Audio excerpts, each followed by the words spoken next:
Vsega, če se kar na hitro vstav pogled predstavite, da bojo vedeli, što kaj. Živijo, sem Sandi in sem preglavan svoj kriptovaluti. Bravo.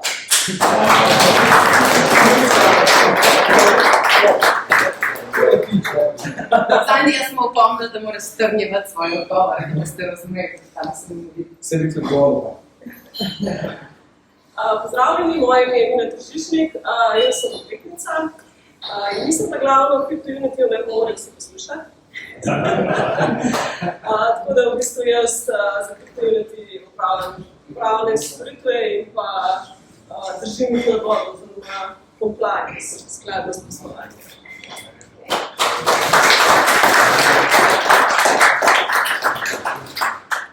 Pozdrav še z moje strani, jaz sem Ivo Grlica, jaz sem tudi odvetnik iz pisarne Grlica Ulom. Ukvarjam se z kriptopravom, z blockchainom, z novimi tehnologijami, poleg tega pa tudi z vprašanjem intelektualne lastnine in davčnimi vprašanji.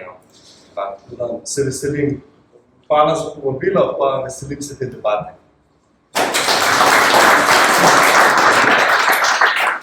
Sem Boštjan Cizar, sicer ustanovitelj kriptokrata, drugače pa se s trgovanjem ukvarjam že novih 10 let, prej s klasičnimi finančnimi trgi doma in tujini, zdaj pa predvsem tukaj. Zadnje čase pa predvsem usmerjam svojo energijo, podobno kot kolegi, v izobraževanje, mišljenje, osveščanje in verjamem, da bo nas dobila lepa priložnost za to, pa tudi hvala za povabilo.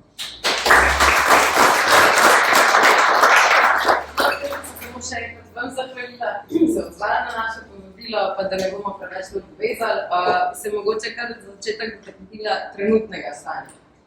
Mina, cele vidve, kot strokovnjakinja na področju pravnega svetovanja in skladnosti poslovanja v kriptosvetu, kako bi opisala trenutne zakonske okvirje na tem področju, kako vplivajo na varnost uporabnikov in na sam razvoj? Hvala za vprašanje, hvala za povabilo. Ja, to vprašanje, to je zelo široko vprašanje. Zdaj, jaz sem v kriptosvetu že kar nekaj časa, že od nekje 2015 pa 2016 in takrat je ta tehnologija šele nekako bila ljudje so se začeli spoznavati s tem, ampak bolj strokovnjaki, bolj v bistvu traderji, če lahko tako rečem, bila je divji zahod. 2017 se spomnimo, je bil tisti čas ticotov, nič ni bilo regulirano, žetoni so kar nastajali, kako poteživ so šli in tega vsaki želel biti del tega. Danes je situacija večkrat drugačna, ker so se zgodili ti regulatorji, ki pri ničemer niso imeli post-pogača takrat in ga zdaj želijo imeti, jasno. Pa tudi razumljivo, in tako je. Regulacija je šla, oziroma regulacija se dogaja po področjih, dogaja se regulacija, recimo definicije, kaj to kriptovaluta je, kaj je kriptožeton, kako se jih obravnava, kaj je to denar, je to finančno sredstvo, je to premičnina, kakoli. Potem se je v bistvu začela dogajati tudi regulacija samih ponudnikov storitev, kriptostoritev, se pravi pravnih žetonov, izdajateljev žetonov in tako dalje. Potem se je začela dogajati tudi davčna regulacija, se pravi obdavčitev tega in v bistvu iz leta v leto je nekaj novega, kar v bistvu nekako, bom rekla, v ta svet vnaša neko prilagodljivost. Še vedno je treba vedeti, da je kriptosvet od države do države različno reguliran in je v določenih storitvah, ali pa ne vem, pri izdaji žetonov, zelo važno, v kateri državi neko podjetje posluje, kako tam sploh tržiti neke svoje storitve. Zdaj, največ se govorijo zdaj o tej pričakovanji Niki oziroma Majki, ki naj bi v ta kriptosvet vnesla še več predvidljivosti, še več varnosti za potrošnike. Me prav zanima, kako se bo kako se bo to odvilo, če sem iskrena, ker vaja en kup enih zapovedi in prepovedi za pač ponudnike teh storitev, za belo knjigo, za insider trading in take stvari. In se mi zdi, da bo vse to blazno vplivalo na cel kriptosvet. Blazno bo to vplivalo na inovacije, pa tudi na drugi strani na adopcijo oziroma na posvito teh kriptovalut, ker bolj, ko se bojo potrošniki čutili varne, pa manj prevarne, več boš noter, bolj bo zaveščeni, večje zaupanje bojo imeli pač v tom, ker zdaj je pač za večino kripto še vedno pač tisti nek balonček, oziroma nek skem.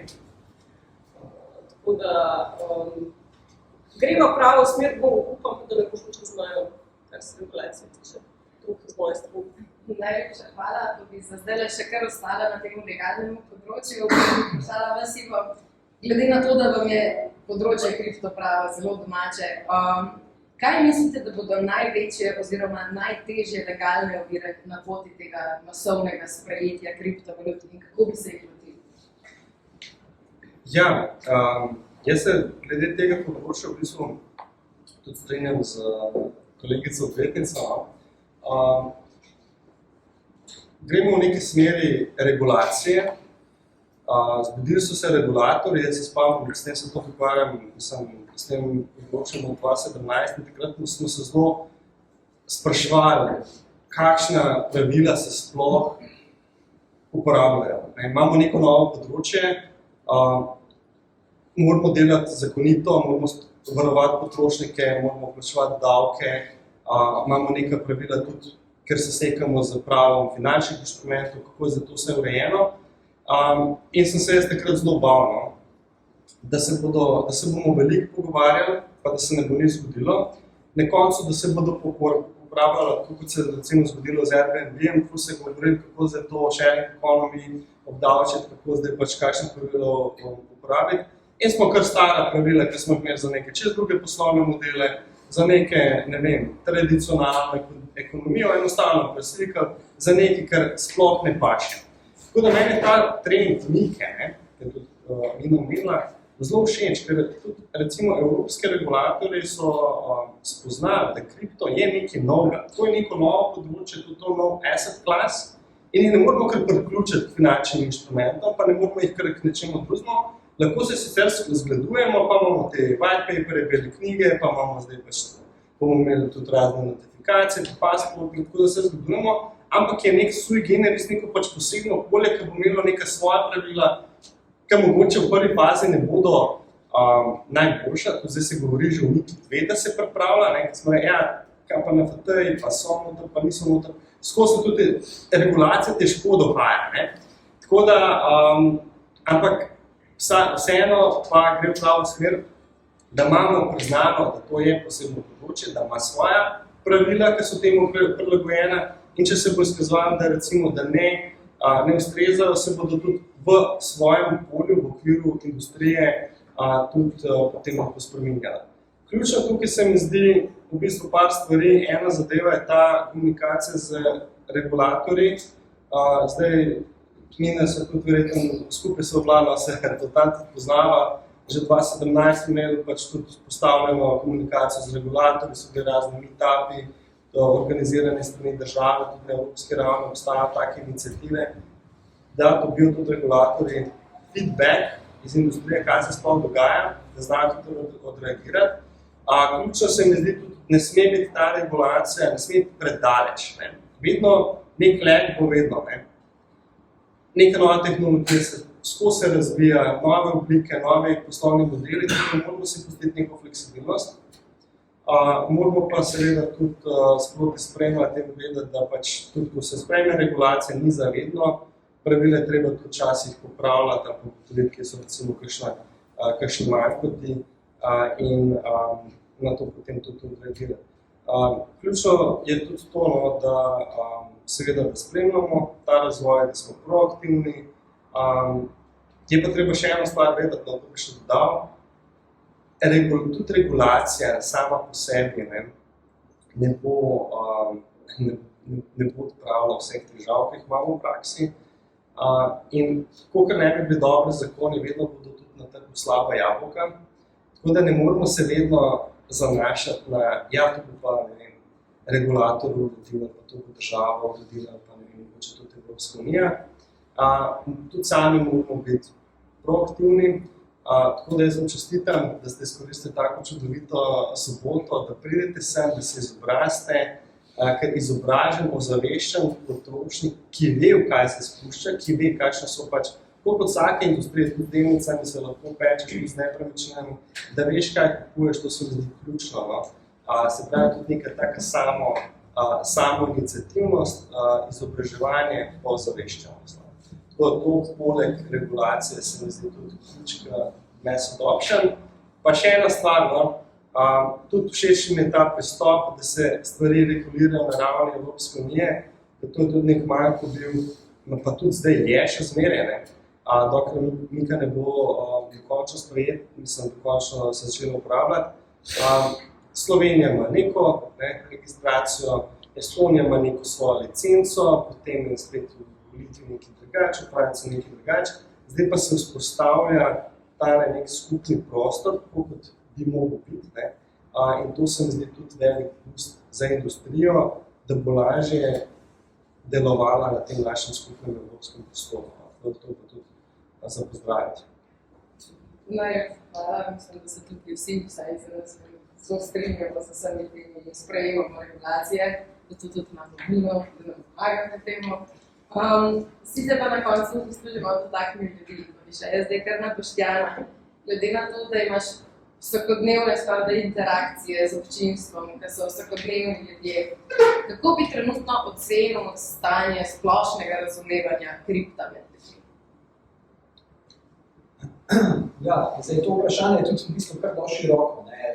V osnovi pa sta tukaj dva segmenta. En segment je tehnološki, drugi je pa finančni.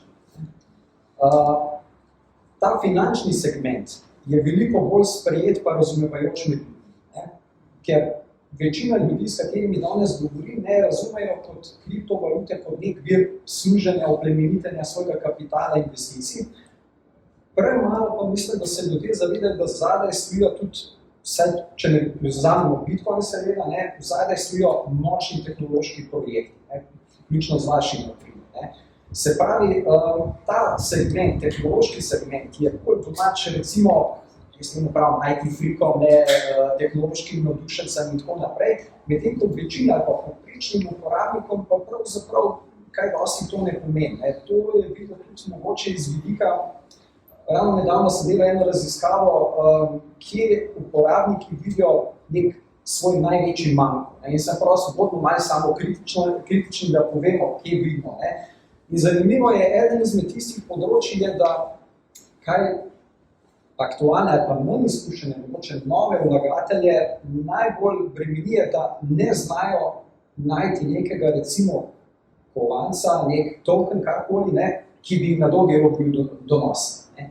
Kar pomeni pravzaprav, da ne razumejo projekta, ki je zadaj. Skratka, vedno posvetujem ljudem, v kaj investirate v tisto, v kar verjamete. Se pravi, kar vam je blizu, ali poznate panogo, se s tem ukvarjate, je to izobraževanje, tukaj s področja športa, tam investirate, ker potem raziskovanje nekaj, kar nek kovanec, nek projekt zadaj ponuja, bistveno lažje. Vsi bi radi najti nov Bitcoin, ki bo eksplodiral in bomo vsi zbogateli, smo vložili $100, pa čez par let ne bo super na privat jahti. Žal te časi so mimo, kar je bilo slabo. Kriptotrg je, če gledam moji začetki 2013-2014 do danes, je to čist drug svet. In ja, prihajajo regulacije, kar je seveda pravilno, da se naredi, če so to v nekem razumnih okvirih, da je to neko strogo zategovanje. Tako da bi rekel, da predvsem tukaj je potrebno delati na tem, da ljudje razumejo, da kripto ni samo finančni asset, se pravi nekaj, kar nam omogoča neko služenje, neko plemenitenje svojih naložb, ampak da je to tudi nek tehnološki razvoj družbe. Ogromno projektov je, ki so vrhunski. Vemo, da imamo preko 20-21 kovancev že na trgu in večina nas sploh ne ve, za mogoče prvih 100 še poznamo, pa se pa počasi že končuje. In zato je najtežji del tako na eni strani recimo vas, ki ste v temu, ne, javnost seznaniti, kaj je ta dodana vrednost, ki jo vi ponujate. Ne. Se pravi, da se sliši to, kaj vi ponujate, kaj rešujete, ne, zakaj ste drugačni od drugih, ker predvsem je pomembno, da ste na eni strani glasni, ker v tem množici morate izstopati, po drugi strani, da imate neko totalno uporabno vrednost in da še v sekundarni fazi, recimo, razumemo kripto kot neko finančno naložbo. Ne. In če gledamo recimo delniški trg, s katerimi sem se prvi ukvarjal, fino je investirati v tiste delnice, ne, kjer vemo, kaj je panoga močna, ne, ali je to lahko farmacija, ali je to, ne vem, IT industrija, ali karkoli drugega. Ne. Moramo poznati to dejavnost. In jaz mislim, da še enkrat, ta del, ki je tehnološki, je še vedno precej podhranjen, tukaj je treba ljudem še vedno večkrat razložiti te stvari, mogoče ne toliko iz vidika same tehnologije, ker povprečnega uporabnika niti ne zanima, kako vi razvijate, ampak kakšna dodana vrednost je vašega produkta. Ne? Vi imate lahko najboljši produkt, če ga ne znate razložiti, če ga ne znate predstaviti, niste naredili nič. Ne? In ko boste enkrat uspeli to narediti, recimo, ne, ali pa ko bo trg ponudnikov, kot ste tudi sami ne to naredili, potem bo tisti del finančni šel samo od sebe potem naprej. Ne. Tako da je še kar nekaj dela, ja, in predvsem je treba osveščati, mogoče tudi, ne vem, mogoče ta kolega bolj vedno, da se z regulatorji ukvarjata ali pa imata več stikov, tudi ta segment ljudi, ki sprejema neke pravne vidike, ne, razume, da so zadaj močni uporabni projekti. Seveda je ogromno gnilih jabolk, ne, vmes, ki jih je treba vse prej izločiti, nekaj, če imate vi neko gajbo jabolk, pa je samo eno gnilo, ne, mi pustite noter, bo malo se zanima. Ne. Zato je treba ti si izločiti, narediti neka jasna pravila, tako v pravnem smislu, kot v nekem davčnem smislu, za katere upam, ne, tukaj polagam kolege pravnike, ne, da bojo znali dobro razlobirati, bo to na neki normalni človeški ravni, ne, da so zdaj to davki 30-40 in ne vem koliko procentov, ne, da ljudem nič ne ostane, ker kripto bo tukaj vstal, tako ali pa drugače. Ne.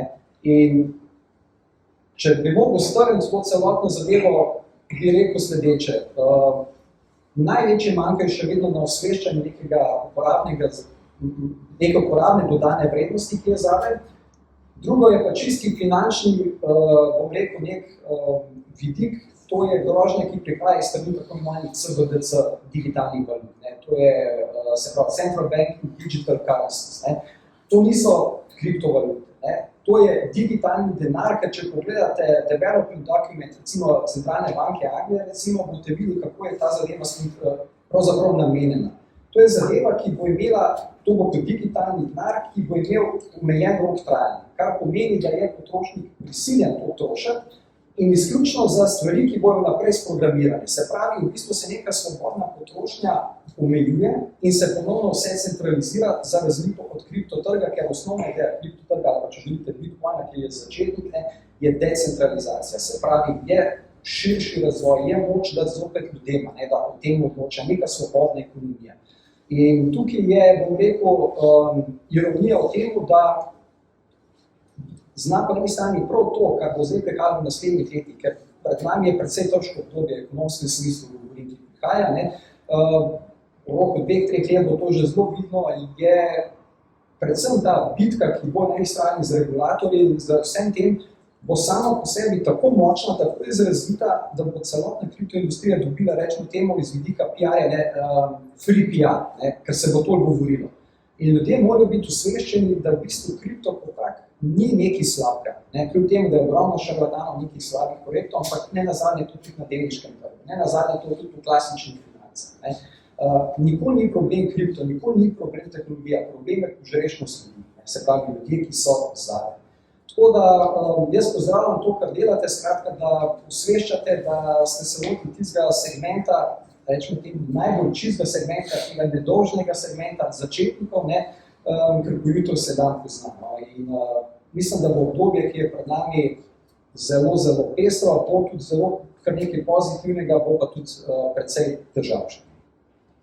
Najlepša hvala. Preden gremo malo naprej s prihodnost pogledati, bi zdaj vsazga, da sem vam postavila isto vprašanje, da mogoče v stavku 2 govorite. Kaj bi vi svetovali začetnikom, da bi lahko sprejemali kar se da dobre odločitve in navigirali svojo poslovanje? Ok, hvala za besedo. Ja, definitivno tistega, kar je premalo. Jaz tukaj apeliram na eno stvar in to je izobraževanje. Vsaka stvar, sploh ni pomembno, da se pogovarjamo o kriptu, a se pogovarjamo čisto neki drugem aspektu ali pa temi. Najbolj pomembno je izobraževanje, tako da jaz to predlagam in polagam roko na srce vsem začetnikom, da preden se spustijo v karkoli, pa ni to samo kripto, seveda, da se dobro informirajo, kar je pa seveda danes na našem World Wide Webu, ne? On tako rekel, malo težko. Težko je izluščati, ker je toliko informacij in v tem našem hitrem življenju težko izluščati tiste, ki so res uporabne. Zato je najbolj pomembno se pravilno izobraziti. To bom rekel, da je prva stvar. Druga stvar, ki bi jo mogoče poudaril, je pa definitivno tveganje. Vsak pri sebi mora se zavedati tveganja, v kar se spušča in dejansko ne iti čez svoje zmožnosti. Temu v kripto pravimo, da investiraš samo toliko, koliko si pripravljen zgubiti, da nisi vezan za to. To ti ogromno pomaga tudi na čustveni inteligenci ozadaj.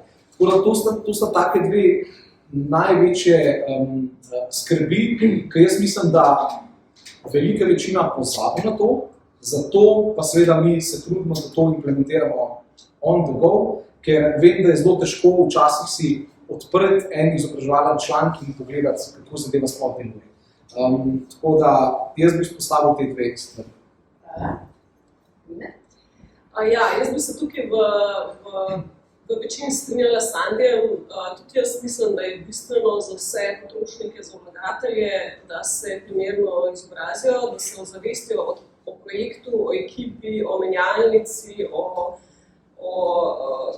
tehnologiji sami, v kaj vlagajo, komu dajo svoj denar in da v bistvu ne nasedajo tem fomotom, če lahko temu tako rečemo, in skušajo nekako brzdati svoje čustva pri tem, da bodo nekaj zamudili, ker na tak način se v bistvu največkrat zgodi, da potrošniki denar izgubijo, ker padajo na nek klic neke slovenske številke, kjer v polomeni angleščini ali pa v polomeni slovenščini nekdo jih nagovarja vlaganje nekih visokih zneskov za nenormalno visoke returne. In ta FOMO se mi zdi, da je največkrat sprožilc tega, da se ljudje ne preberajo dobro, ne ozavestijo in ne grejo po drugo mnenje, po mnenju nekega neodvisnega človeka, strokovnjaka, bodi si pravnika, prijatelja, očeta, kogarkoli, da bi jih mogoče povprašal, kaj pa ti misliš o tem projektu, a ti razumeš ta projekt, kdo so ti ljudje, ne vem, pač informacij je danes na internetu veliko. Res jih je težko izluščati, ampak tudi osebe se da preveriti, white paper se da preveriti, vse stvari se da preveriti in pač, jaz bi rekla, narediti svojo domačo nalogo. To je pač po mojem recept za varnost. Jaz se pridružujem temu, kar ste povedala, pa mislim, da se vsi nekako strinjamo, res ključno je to ozaveščanje, da veste, kaj delate, v kaj se spuščate, da ne padete na neke lepe besede, treba stvari razumeti, treba se jih je prebrati in pa nekako to, kar sem tudi prej omenil. Zavedati se treba, da kripto je nek zdaj nov asset. Ta asset ima neke specifične lastnosti. Ima specifične pluse, kot je kolega omenil, odzadaj je ogromno ene izjemno dobre tehnologije, tudi tradicionalna ekonomija kopira, poveljavlja, tudi te digitalni denar, digitalni evro, vse zgraduje, pa jemlje določene ideje, tudi iz kriptosveta. Tako da ena zadeva je res izjemna tehnologija, ki omogoča marsikaj, ker se še vedno novi use case pojavljajo. Druga zadeva recimo je tudi možnost višjih donosov, kot v nekaterih drugih industrijah in pa tudi ne nazadnje ta neka svoja finančna neodvisnost, suverenost, kar je kolega omenil. Po drugi strani pa so tudi nevarnosti, kot vsakim drugim sredstvom, tudi nepremičnina, tudi v delniških trgih so določene nevarnosti, vedeti moramo, da je tehnologija nova, obstaja določena tveganja in tehnološka in regulatorna in tako naprej. In tega se treba pač v določene mere tudi zavedati. To obstaja, se pravi, gre za nekaj novega, igramo po nekih novih pravilih. Še ena misel, mogoče, ko se izobrazite, ko pač pridobite neko informacijo, ostanite v stiku z trgom, ostanite v stiku s tem, kaj se dogaja, ker na področju kripta se stvari zelo hitro spreminjajo, zelo hitro se odvijajo, tehnologije prihajajo, nova regulacija prihaja. In jaz ko včasih gledam za nazaj, 2017 ali 2018, zdaj sem gledal neko knjigo o Bitcoinu iz leta 2018 in ko ti zbereš, dobiš kar neko tako nostalgijo. Kot da bi bral nek zgodovinski roman, ker pol teh projektov ne obstaja več, pol teh medijalnih tehnologij čez druga, tako da se potem spomniš, takrat davnega leta 2018 pa tako delali, pa so bile neke take prakse, pa whitepaperi so se drugače pisali, bili so čez neke drugi trendi in tako naprej. In takrat se je marsikaj zgodilo, tako da imejte tudi ta vidik v mislih, posegajte po novih izobraževalnih materialih, pa spremljate, hodite na tekočem, ker tukaj je res to, kar se v realni ekonomiji, v tradicionalni ekonomiji dogaja v nekem tempu. Ta tempo, pa ta hitrost je tukaj toliko večja pod nekim multiplikatorjem. Mogoče bi en citat uporabil in sicer Pat Riley, to je eden izmed najbolj legendarnih košarkaških trenerjev, je enkrat rekel v posvetli tistega prstana, ko ga ima v NBA-ju, je rekel, vsi vidijo zmage, noben pa ne vidi strategije, s katero zmodijo. In to je ena taka zelo dobra misel. Zakaj? Zato, ker govori o tem, koliko ene priprave v smislu izobraževanja, razumevanja trga je potrebno zadaj, preden mi lahko nekaj uspemo. In če gledate, recimo, pa se mogoče držimo najprej tega čisto finančnega aspekta, ker najbolj vse zanima. En najbolj legendarnih investitorjev, ki sicer mogoče ni najbolj zaenkrat naklonjen, recimo, kriptotrgu, Warren Buffett, on nima nobenega računalnika, on pravzaprav ne gleda grafa. Njegova celotna strategija temelji na fundamentalni analizi zbiranja informacij. On prebere na tone in tone knjig, časopisov in na podlagi tega se odloča. Če hočete vi dobro investirati v nek kovanec, morate najprej biti dobro raziskavati, kar pomeni, da morate veliko brati, veliko se pozanimati, primerjati informacije. Biti morate samokritični, vsi vidimo tisti lep del, noben pa ni tistega negativnega dela. In kdo naredi domačo nalogo, se pravi, da veliko vloži v neko raziskovanje, bo od začetka sicer dal, to je tako kot fizika, recimo, če pogledamo, vi če imate eno veliko kuglo, skalo, in preden jo premaknete, rabite ogromno energije, da jo boste zagotovili. Ampak, ko se enkrat hoteli, rabite čist malo energije, da se zadeva hoteli naprej. Ko boste enkrat vložili ta čas, bo pol vse lažje. Ker boste razumeli, kako postaviti risk management strategijo, kako se zaščititi, kakšni so pravni vidiki, pravni okviri, kje so stvari, ki grejo lahko narobe, kako tehnologija, ki je v zadnje ljudi. Zato je vedno priporočljivo, da na začetku, tako bi kolegica tudi rekla, ne zapadete v FOMO, to bo pa zdaj vse eksplodirali, pa bom jaz spet sprejel na noter, pa jutri šefa kričem, da dajem odpoved, ker bi zaslužil to. Ja, lepo je sanjati, ampak resnica je precej drugačna. Nikoli vam ne sme biti žal vloženega časa v izobraževanje, karkoli delate v življenju. Danes smo, jaz sem še prihajam iz zunaj generacije, ki še ni bilo Google, pa to pa smo šolo brez Google naredili, pa tako naprej, in je bo treba ogromno iti v knjižnico, se pozanimati, kje druge in poiskati informacije, danes je vse na dotiku, kar je lahko plus, je pa tudi minus, ker je vse preveč ljudi intelektualno znano. Vse smo navajeni na instant, vse tako je zdaj hitro, žal ne gre. In najlepša stvar v bistvu kripta, pravzaprav mogoče boste, to vas bom mogoče čez par let vprašal, ekipo. Najlepša del je prav ta začetek, ko začenjaš, ko v bistvu raziskuješ, ko se spoznavaš ta pot. Cilj je super, ampak tudi kdor pot v hribe, prideš gor, si nagrajen, ko si na vrh hriba, ampak v bistvu je tista pot. Tam je, ko se mečkam pomatraš, ko mečkam daš nekaj sebe in si bolj nagrajen na koncu. Tako da še enkrat, ja, mogoče sliško, da smo bili zmenjeni, da vsi promoviramo izobraževanje, ne, definitivno je to nekaj največ, kar se da narediti. Ne. In še enkrat, če boste se izobrazili, boste razumeli, kako poteka fundamentalna analiza, kar pomeni analiza potencialnih kovancov, katere boste vlagali. Razumeli boste, kje in kako se postavlja risk management strategija. Ne. In razumeli boste, kakšen je potencial vaše naložbe. In to je tisto, kar je najbolj pomembno, vse ostalo potem je bistveno lažje. Če bi lahko jaz še nekaj dodala, jaz mislim, da mi štirje, oziroma mi tudi vsi govorimo iz svojih lastnih izkušenj, ne samo iz znanja, ker smo strokovnjaki na tem področju, ampak recimo jaz sem začela tako moja prva naložba nove tezo sklepno, ga večina tudi poznane. Ampak to je bila dobra naložba. So bile pa tudi slabe naložbe. Jaz sem na poti do tega, da sem se nekako naučila, kakšna bo moja naložba, a bom mogla denar ali ne mogla prebrati na tisoče white paperjev, pa pregledati ekip, pa social media, pa Crunchbase, pa ne vem kaj so vse.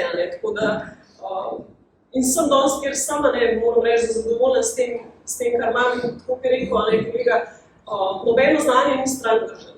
Če mu pomagamo, bo naslednjič tudi še v projektu na koncu pač ne bo šlo. Super, se pravi, mislim, da lahko povzamemo tisto kratico, močno angleško, always do your own research, da pa lahko naredi svojo raziskavo, boste to vi poznali, da bi sploh kaj raziskati. Najlepša hvala, zdaj bi se pa mogoče za moment kar predaj postavila, da se v CryptoUnity dotakneva. Kako se CryptoUnity podaja po tega masovnega sprejemanja? Ok, ciljamo na izobraževanje, ampak kako smo se tega prav lotili? Kakšne iniciative imamo, da to spodbujemo? Preden smo v bistvu mi prišli do neke take končne ideje, smo naredili seveda malo do your own research, mi smo šli seveda z glavo čez zid in v bistvu potem vidiš, kako dejansko deluje, kako ljudje se soočajo s določenimi problemi, kako želijo kaj narediti, pa jim ne uspe in dejansko na koncu smo v bistvu formirali neko tako sliko, da predamo izluščeno izobraževanje vsem takim začetnikom, ko v bistvu se bodo podali noter na njihovo pot v kripto. Zdaj, pač pri CryptoUnityju je naš cilj je seveda postati neka taka prva izbira vsakega začetnika, pot je še dolga, tako da zdaj hodimo gor v hrib, fajn, v strm hrib.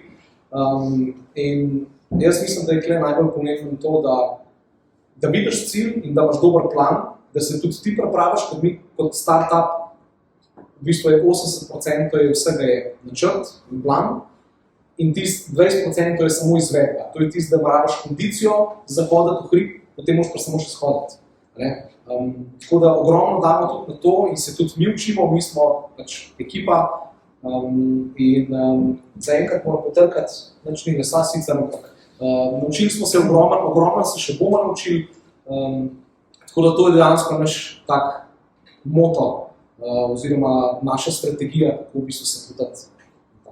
Vidite, na tej točki še ena stvar vprašala, koliko pomembna je pri temu skupnost in grajenje same skupnosti projekta? Zdaj, tukaj moramo eno stvar vedeti, če lahko eno dobro tako primerjavo dam, delniški trgi pa kriptovalute. Pri delniških trgih ni tazga poudarka na skupnosti, ni toliko pomembna ta enotnost, dočim pri kriptovalutah oziroma pri kriptoprojektih ali pa startup kriptoprojektih, jaz mislim, po mojem mnenju, seveda mora biti ideja dobra, mora biti market fit in tako naprej, ampak na prvem mestu je skupnost. In zato tudi, ko se učite, poskusite tudi biti aktivni v skupnosti, da se tudi z njimi skupaj učite, da dobite feedback in tako boste v bistvu še hitreje lahko napredovali.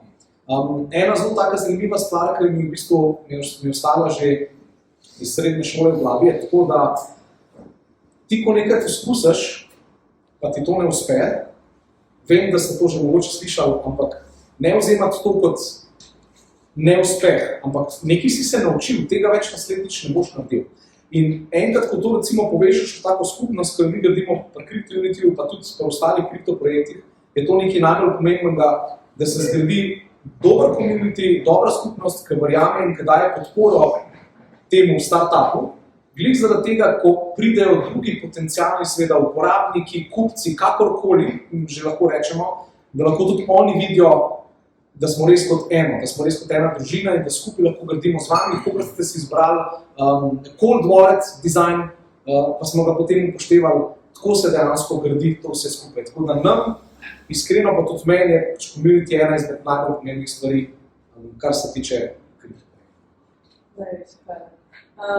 Preden zaključimo, bi zdaj vse od vas še vprašala, kaj je po vašem prepričanju tista stvar, ki bo gonilna sila rasti in sprejetja?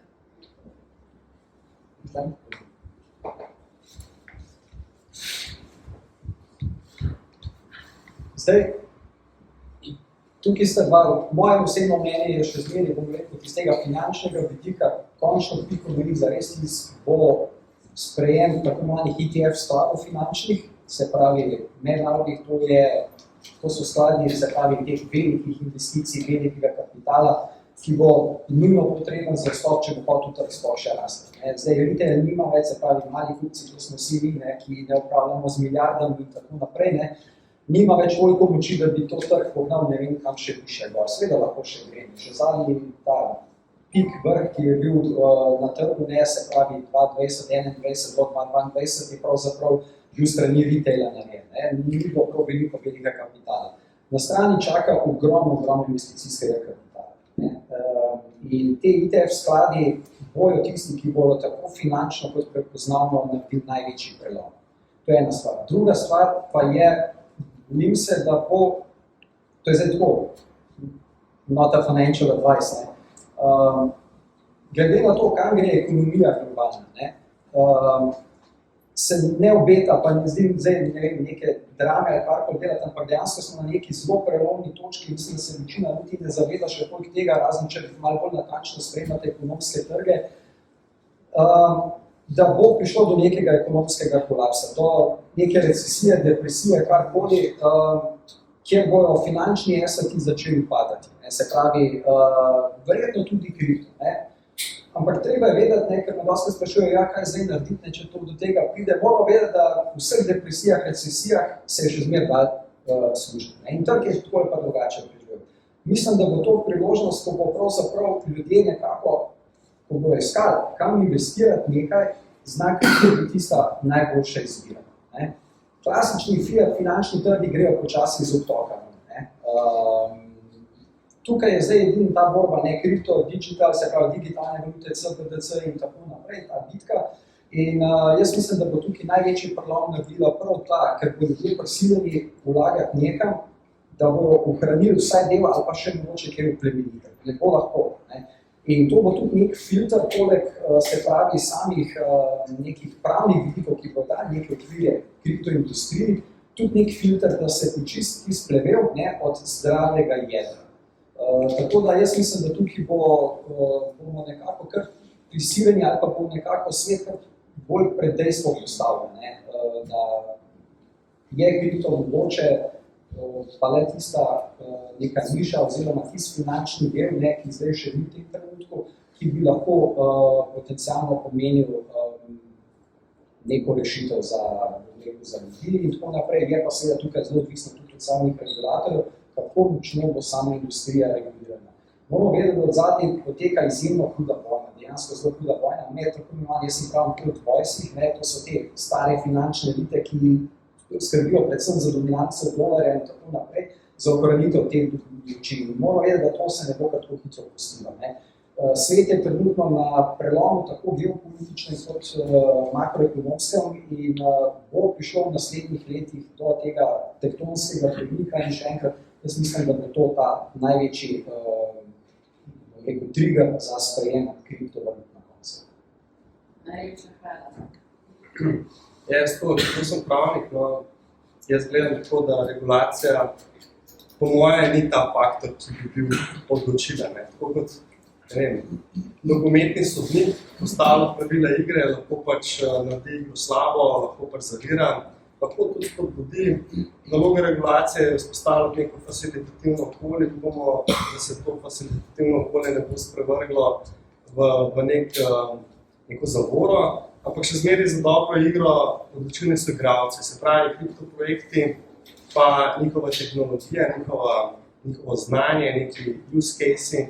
Če bo znanje tukaj, če bomo razvijali tudi te use case, če bo tehnologija dobra in uporabna v praksi, če pomeni nek prihranek, bodo tudi uporabniki to uporabljali, bodo potem tudi investitorji to podpirali in tudi regulacija se bo temu mogla prilagoditi, ker enostavno regulacija ne more zavreti tehnološkega napredka. In če neka stvar je fundamentalno dobra, predstavlja neko poenostavitev poslovanju, pospešeno hitrost, večjo transparentnost in prenaša neke prednosti, se tega ne da prepovedati, se tega ne da zavreti. No? Tako da jaz polagam upaj na razvoj, na inovacije, bomo pa pravniki seveda stali ob strani, da pomagamo temu napredku. Jaz se deloma samo strinjam s tabo, Ivo, v smislu, res je, projekti bojo tisti, oziroma projekti znotraj blockchain sveta bojo tisti, ki bojo definirali tudi to, koliko ljudi smo želeli noter vstopati. Se mi pa zdi, da je vseeno regulacija en velik element oziroma en velik razlog lahko za masovno sprejetje. Zakaj? Zato, ker regulacija je tista, ki bo dala neko večjo predvidljivost potrošnikom, neko večjo varnost. Ker bojo potrošniki to varnost imeli, bojo tudi vse več povpraševali po tem. Zaradi tega povpraševanja se bojo, kot je rekel kolega, tudi zgodile finančne institucije, te naše zdaj tradicionalne klasične banke, hedge fundi in tako dalje, in bojo želeli se ukvarjati in tudi oni ponujati nekaj, kar je povezano s kripto. Zgodili se bojo tudi trgovci, tudi oni bojo kar naenkrat začeli sprejemati, vse več bojo začeli sprejemati plačila v kriptovalutah. Na ta način, s to adopcijo se bo tudi, jaz mislim, tudi mogoče volatilnost večkrat zmanjšala. Ljudje bojo, ker bo pač to vse bolj razpršeno, regulacija bo na mestu, ne bo več mogoče tudi teh pump and dump scen, bojo zadeve bistveno bolj varne. Jaz mislim, da je pač en velik deležnik tukaj prav regulacija. Okay. Zelo težko je ob takih treh profesionalcih, strokovnih, podrči kakšno mnenje, ampak definitivno pa bom, sicer mogoče malo čist z druge strani. Ljudje vemo po sami naravi, da se zelo težko, oziroma raje močno sprememb, pa da jih v bistvu se moramo prilagoditi na njih. In recimo kriptovalute in blockchain je tak en mehen otrok, ki se je rodil 10 oziroma blockchain še malo več nazaj let. In to je zdaj nekaj novega. In trenutno teh par procentov, ki so že sprejeli, ki so že noter, ki že kupujejo, seveda zraven na drugi strani tudi regulacija lepo sprejela, se dogovarjajo. Jaz pozdravljam to, seveda je treba imeti neka pravila, da to ne gre vse povprek. Ampak ta mehen otrok se šele zdaj spoznava s tem in se uči. In temu jaz se rečem early adopters. Ena zelo fajn knjiga tudi o temu govori. In v bistvu, kjer smo zdaj mi, smo trenutno pred breznom, ker dejansko moramo najti način, kako to spraviti v mainstream, oziroma med vse ostale, tako po domače rečem. In s takimi stvarmi, ki so jih tudi oni izpostavili, to so stvari, ki bomo mogle in regulacija, in finančni trgi, in mi tudi na koncu sami ljudje, da bomo sami videli, da blockchain tehnologija je varna, da nam prinaša mogoče prednosti napram trenutni tehnologiji. Vem, da še zmeraj kdo napiše pisma, ampak kdo ga je nazadnje res napisal. Ali pa mogoče poslal čestitko prek maila. Ampak mail je 20 let nazaj, kripto je pa danes. In najbolj pomembno je to, da v bistvu vse, ko bomo skupaj združili, pa še ena zelo pomembna stvar, vedno so cikli in pač cikl se mora obrniti. Vi kolo polnite na enemu zamašku. In ta zamašek mora narediti celo krog, da se začne neka nova generacija, novo sprejetje, nova regulacija tehnologije in tako naprej. In ko to v bistvu vse skupaj obrnemo, bomo sigurno prišli enkrat, ne moram trditi v kolikih letih, ampak enkrat bomo prišli do tega, da bo to v mainstreamu, da bo to med ljudmi, ki bojo verjeli v to, zaupali v to, vedeli bojo, da je reguliran, da ni kar vse povprek, da se to uporablja. In kaj bo šesta stvar? Bom šesto uporablja. Najlepša hvala. Preden zaključimo tole našo kronologizo ali panel, bi samo vprašala, če ima slučajno kdo kakršnokoli vprašanje za kogarkoli od mojih sodelavcev. Če ne, bi bom pa dala možnost, da sami povedo. Aha. Jaz ga imam enega, da naredim tak wrap-up današnjega dogodka, po bistvu tega panela. Glede na to, da bo CryptoUnity menjalnica, pa glede na to, da vemo, kakšen problem so menjalnice pa legal, kako se boste vi s tem spopadali, ker zdaj vemo, da obstajate dve poti, konec koncev, en je Binance Way, druga je Bitstamp Way, ki pač dela mičko bolj pravili kukor Binance. Pa, če bi vprašal, koliko mislite, da je mogoče problem ta vaš kad žeton za samo menjalnico oziroma za to regulacijo, oziroma koliko je sploh bremzno? Okay. Jaz bi mogoče odgovor sestavil iz mojega in pa iz Mininga, če se strinjaš. Ti boš mogoče malo bolj detalj vedela, ampak načeloma je tako, da pri CryptoUnityju, kar smo že več kot pol leta nazaj začeli delati, je to, da ko bomo mi zaživeli, ko bo dejansko platforma zaživela, želimo biti oziroma spoštovati vse zakone in seveda tudi Miko, ki prihaja, da pač delujemo po neki regulaciji, ker to je edina pot, da lahko neka platforma počasi začne rasti. Platforme, kot so Binance, Bitstamp, ene so bolj, druge manj prijazne in se bolj pogovarjajo z regulatorji, ampak jaz sem še zmeraj mnenja, da pri nas smo pripravljeni in tudi naš razvoj gleda na to, da pač bo spoštoval regulacijo, ker brez tega enostavno sploh ne moramo začeti. Je pa res, da noben ne ve, kaj bo regulacija prinesla čez kakšno leto, pa bojo to kakšne spremembe, se bomo mi mogli v bistvu kaj prilagoditi na te spremembe. Tudi glede našega card žetona bo deloval zelo podobno kot Binance BNB žeton. Zaenkrat je pač to regulacijsko ok, kar bo prinesla leta oziroma prihodnost, je pa zelo težko ne povedati, ki moče še kakšno besedo še. Ja, Sandi je zelo dobro povedal, težko je napovedati, kako se bo CryptoUnity obračal oziroma obnašal, ker dejstvo je, da ta regulacija je še ni v veljavi vsa, nekatere menjalnice se že pripravljajo na to, nekatere tako, nekatere drugače. Dejstvo je, da pač CryptoUnity še nima delujoče platforme. Ko bomo do tja prišli, v bistvu bomo videli, kakšne težave sploh so. Z regulatorji se komunicira, se sprašuje, ampak velikokrat opažam, da še regulator sam ne ve, kaj sploh ni možno narediti, če lahko temu tako rečem, sploh slovenski. Tako da, trudili se bomo, da bojo zadeve by the book, se pravi, da bodo vse zadeve compliant, če lahko temu tako rečem. CryptoUnity je vedno stremel k temu, da bo skladen zakonodajo, zato smo tudi šli v to registracijo, čeprav v bistvu načeloma CryptoUnity tega še ne bi potreba delati, pri upravi za preprečevanje pranja denarja. Pa je zdaj ta licenca že skoraj več kot pol leta. Tako da v bistvu se že vnaprej pripravljamo, je pa težko neka pravila že vnaprej spisati, pa neke procese že vnaprej narediti, ker kot rečeno, ne vemo, kaj bo Mika prinesla, zdaj že Mika 2 ne bi bila v predlogu in bomo videli, kaj bo prihodnost prinesla. Včasih tudi mi ne vemo, kaj narediti, ampak se v bistvu spremočimo.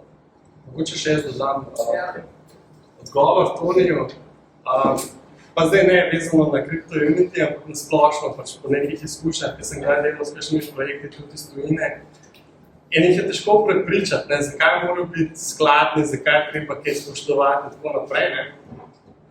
In tukaj sem bil zelo nepopustljiv na koncu, to je vse povezano z velikimi stroški, da imaš compliance team, za pravnike, za PIE in tako naprej, da imaš vse stvari poštimane, tako kot mora biti. Ampak na koncu so me vedno rekli, veš, pa ne samo zaradi zakonitosti dela, to je nek, sploh ne smemo delati nekaj kompromisov, ampak na koncu so ugotovili, da je to tudi konkurenčna prednost čisto v nekem komercialnem smislu.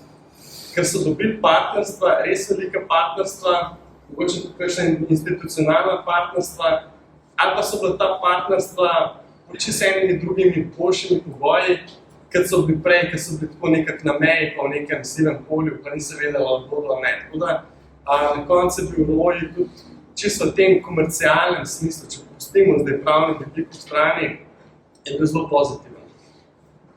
Ja, če lahko jaz še tudi dodam, tudi s poslovnimi partnerji, lahko da si me spomnil, se zelo težko sklene kakršenkoli partnership, se pravi s kakšno banko, PSE-jem ali pa podobnimi finančnimi institucijami, brez da je projekt poplajen. Se pravi, vsakič, ko se vstopa v neko poslovno razmerje nekega partnerja, ki bo procesiral plačila, kartice, karkoli, jim je potrebno predložiti vse, se pravi, vse notranje pravilnike, procese in tudi zagotoviti, da se jih izpolnjuje. In brez njih noben od tovrstnih projektov ne bo ostal živ. In na to so v bistvu kriptouniti že pripravljali že v bistvu že 2 leti, že od vsega štarta. Tako da jaz mislim, da mene ne skrbijo. Spravljamo bomo kako treba. Še kakšno vprašanje? Potem pa lahko vsak svojo zaključno misel. Zaključna misel. Jaz moram povedati, jaz bom kar zaključno misel povedal. Zelo lepo se bo pogovarjati, slišati mnenje. Meni je to zelo všeč. Učimo se. Zaključna misel je pa ta, da ne glede na vse, kar smo mi tudi danes tukaj povedali, boste tudi nekaj seveda sami odnesli možganih domov, ampak bistvo tega je, da ste tukaj, da ste to slišali in da vidite, v kateri smeri tudi gre pravni vidik, v kateri smeri grejo finančne instrumenti in makroekonomija in v kateri smeri gremo mi. In upam, da boste videli to sinergijo skupaj, da v bistvu trudimo se, da delamo dobro, da pomagamo. In jaz bi samo rekel, da probite odnesti čim več od današnjega dogodka, od tele panelne diskusije, ker tukaj jaz sedim z ljudmi, ki imajo leta izkušenj. Tudi jaz se učim od njih in sem zelo vesel, da sem pridosti. Ja, jaz bi mogoče povedala samo to, da je prav, da se ozaveščate, bom rekla tudi pravno, danes sem se pogovarjali z nekaterimi izmed vas, pa ste imeli tudi z pravnega vidika kar nekaj znanja in sem v bistvu zelo vesela, da sem kaj tazga slišala sploh in polagam na srce, da se izobražujete še naprej. Podajate predloge tudi kriptounitiju, če vas pa karkoli zanima z pravnega vidika, lahko pa tudi meni napišete kakšno vprašanje ali karkoli, pa sem tudi jaz vedno posledila. Jaz bi to pokomentiral, da me zelo veseli biti del te industrije, pa tudi del današnjega omizja, pa tega communityja. Dejansko kriptosfera je nekaj zelo dinamičnega, zelo, bi rekel, exciting. Jaz verjamem, da se bo tudi nadaljevanje to zelo hitro razvijalo, prihajajo spremembe in regulatorne, in tehnološki razvoj, in nove komercialne prakse, nove poslovni modeli.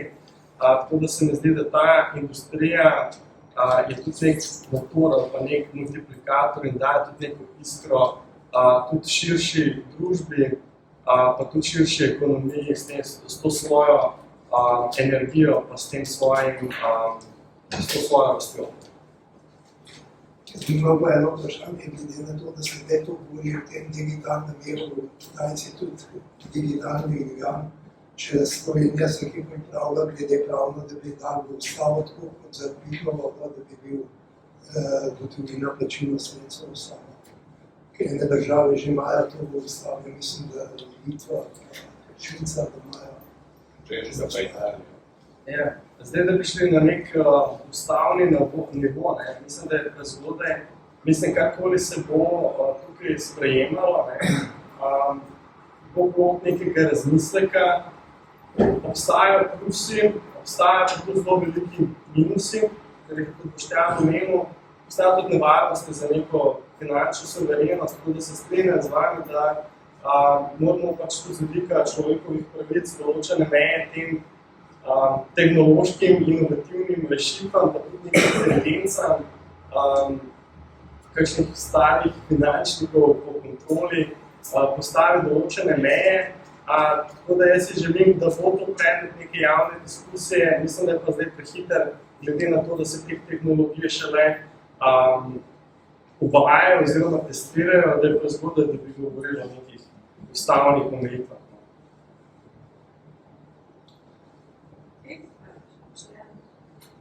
Kaj ne reče za konc? Mogoče je takole, vlagajte. Čim več, ampak predvsem v znanje in izobraževanje.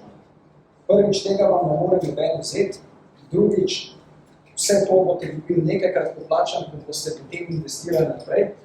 Tretjič, lažje boste razumeli celotno dogajanje iz vidika nekega širšega makroekonomskega dogajanja, kar se dogaja na trgu, lažje boste razumeli neke pravne vidike pri tej stvari in šele potem vlagite v neke asete, ki jih izbirate, skratka, karkoli že to bo. Tako da v bistvu moje, še enkrat glede na to, da komuniciram res veliko ljudi, vidim, da dejansko gre v največji meri vedno za pomanjkanje nekega znanja in pa neko neočakanost. Vsi bi radi takoj, vsi bi radi nekaj, še enkrat pa smo radi vse na instant te stvari. Kar se tiče ostalega, bi tako rekel, jaz sem tukaj mogoče malo taka stara romantična duša, in mi še zmeri ustrajam pri neki osnovni ideji, ki je razvila Bitcoin, skratka, ki je nastal takoj kot odgovor finančni krizi leta 2008. Skratka, nek bolj svoboden trg, nek bolj decentraliziran finančni trg, ki ima posameznik več moči, več vpliva. Bojim se, da svet, če gledamo nekaj makropogledov, nekaj geopolitičnih, gre ravno v obratni smeri. In tukaj dejansko imamo zdaj dva boja, recimo, en je na eni strani teh tako imenih old boysov, neki oblast je strastni, to ne bo razpustili iz roke. Na drugi strani je pa nekaj novega, nekaj svežega. In zdi se mi tudi podzemljujoče, predvsem tako do še mlajše generacije, ki imate ogromno idej, ki imate svoje projekte, bi bilo škoda, da neka centralizacija to se skupaj ubija za vreme. Ali je to iz nekega tehnološkega vidika, ali je to iz nekega pravnega vidika, absolutno se strinjam, da pravni vidik, se pravi, pravila igre je treba postaviti, ker bo za vse lažje. Se pravi, manj dela, koliko papirja moramo, koliko druga, ampak še enkrat, če potegnemo črto in pogledamo na vse skupaj iz neke kritične distance, vidimo, da so v bistvu vsi učinjeni. Tako politika, tako regulatorji, tako vlagatelji, tako razvijalci. Gledamo, tipamo, in v bistvu, če bi več razumel na trgu, če bi ta neka ideja Bitcoina, ki je bila romantična, mogoče naivna romantika, malo zavladala nekako, bi bilo bistveno lažje. Dejansko v resnici nismo sploh na tako različnih bregovih, če neštejemo nekega oskega kroga ljudi, ki želi neko dominanco. Vsi si želimo jasno pravila igre, vsi si želimo neke finančne svobode, neodvisnosti in možnosti razvoja. In vsak od nas bo imel, mislim, da zelo manj možnosti nekaj narediti za to stvar. Zato jaz tudi pravim, vsakič, ko investirate recimo tudi v take projekte ali katere druge, ste en delček tega pripomogli, da gre v tej pravi smeri celotno industrijo. Super, najlepša hvala Mina, Ivo, Boštjan, ki ste se odvarjali na naše povabilo in se odvrljali v pravi sami, ki ste sami pridružili. Mi bomo zdaj tukaj pospravili tale setup, potem pa naredimo še uraden zaključek in se poslušamo.